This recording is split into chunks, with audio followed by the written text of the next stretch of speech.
जय श्री कृष्ण। श्रीमद् भगवद गीता अध्याय 13 श्लोक 19।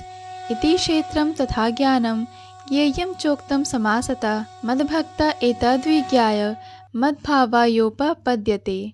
इस श्लोक में भगवान कृष्ण अर्जुन से कहते हैं, इस प्रकार मैंने कर्म क्षेत्र, ज्ञान तथा ज्ञेय का संक्षेप में वर्णन किया है। इसे केवल मेरे भक्त ही पूरी तरह समझ सकते हैं और इस तरह मेरे स्वभाव को प्राप्त होते हैं। अर्थात भगवान ने शरीर, ज्ञान तथा ज्ञेय का संक्षेप में वर्णन किया है।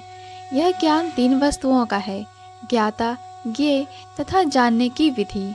ये तीनों मिलकर विज्ञान कहलाते हैं। पूर्ण ज्ञान भगवान के अनन्य भक्तों द्वारा प्रत्यक्षतः समझा जा सकता है, अन्य इसे समझ पाने में असमर्थ रहते हैं। अद्वैतवादियों का कहना है कि अंतिम अवस्था में ये तीनों बातें एक हो जाती हैं, लेकिन भक्ति इसे नहीं मानते। ज्ञान तथा ज्ञान के विकास का अर्थ है अपने आप को कृष्ण भावनामृत में समझना। हम भौतिक चेतना द्वारा संचालित होते हैं, लेकिन जो ही हम अपनी सारी चेतना कृष्ण के कार्यों में स्थानांतरित कर देते हैं और इसका अनुभव करते हैं कि कृष्ण ही सब कुछ है, तो हम वास्तविक ज्ञान प्राप्त कर सकते हैं। दूसरे शब्दों में, ज्ञान तो भक्ति को पूर्णतया समझने के लिए प्रारंभिक अवस्था है।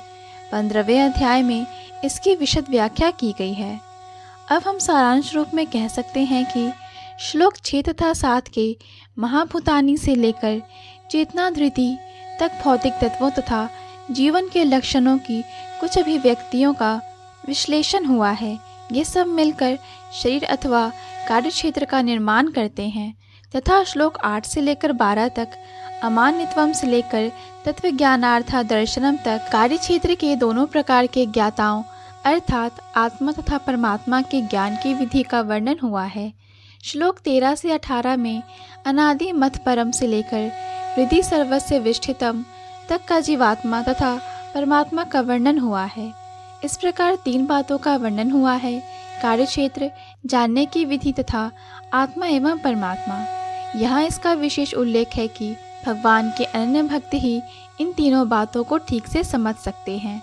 अतएव ऐसे भक्तों के लिए भगवत गीता अत्यंत लाभप्रद है। वे ही परम लक्ष्य अर्थात परमेश्वर कृष्ण के स्वभाव को प्राप्त कर सकते हैं।